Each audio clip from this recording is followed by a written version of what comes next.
Hello, everyone. I'm Rebecca Skeele, Heaven on Earth mentor, wisdom teacher, and the author of You Can Make It Heaven, How to Enrich Your Life with Abundance and Loving.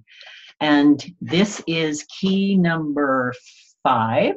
I always have to look over here at my sheet, make sure I'm on track here, of the series I'm doing called 7 Keys to Make Your Life a Heaven.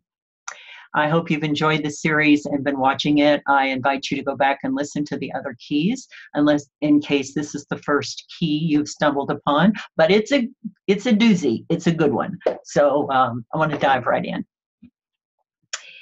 You know, of all of the self-mastery tools that I teach in my wisdom school, creating a safe place within is probably the most profound key that people experience. And I would say the biggest life-shifting key that people experience. What am I talking about when I'm talking about create a safe place within?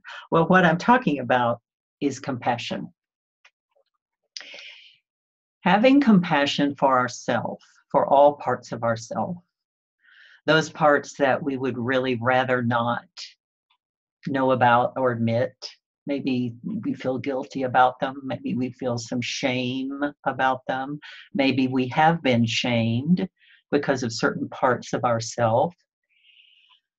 Having a safe place within ourselves where these parts, when they are triggered and when they want to speak up and express themselves, can come and do just that.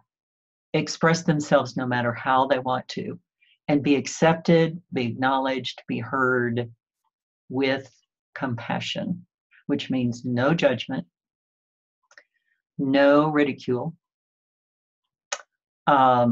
nothing to banish or to get rid of. When we can do that inside of ourselves, we are safe with ourselves. We can trust ourselves. We can take a look at all kinds of things inside ourselves that we've relegated into the back corners of our psyche, our consciousness, that we've hid here and there, and that we, however, don't go away. I'm sure you know that. That keep peeking out and poking out and coming out at the most inopportune times, a lot of times, inappropriate times. These are the parts of ourselves that haunt us, that can wake us up in the middle of the night, that can create so much inner turmoil, anxiety. Yeah, those parts. So what do we do with those parts? Well, what we do is we have compassion for them. And when that happens, these parts begin to shift big time. So in my Heaven on Earth Wisdom School, I teach how to create inside yourself a safe place, what I call a compassion place. And I want to give you a story from my book, one of the many, many stories of people who have had the courage to, let's say, look at their most deepest, shameful, guilt-ridden places and bring them into compassion and the shifts that can happen when that happens. So this is called Performing Acts of Redemption and Salvation. And this is page 99 of my book. And I'm not going to read you her whole story, but I'm going to read you part of it. Sharon was an heiress, lavished early on with opulence and privilege. Yet her life had been a perpetual nightmare. She was raised by servants and nannies, sent away to boarding schools, and betrayed by adults in both settings. The man she married embezzled most of her money, and on 3 occasions tried to murder her. Her healing began when she got off the drugs that for 8 years had dulled her pain and began owning the devastation wrought by seeing herself as a victim. Revisiting painful memories, she learned to accept the choices she had made out of a need to be loved, and to see that in many instances she had sacrificed her happiness and integrity.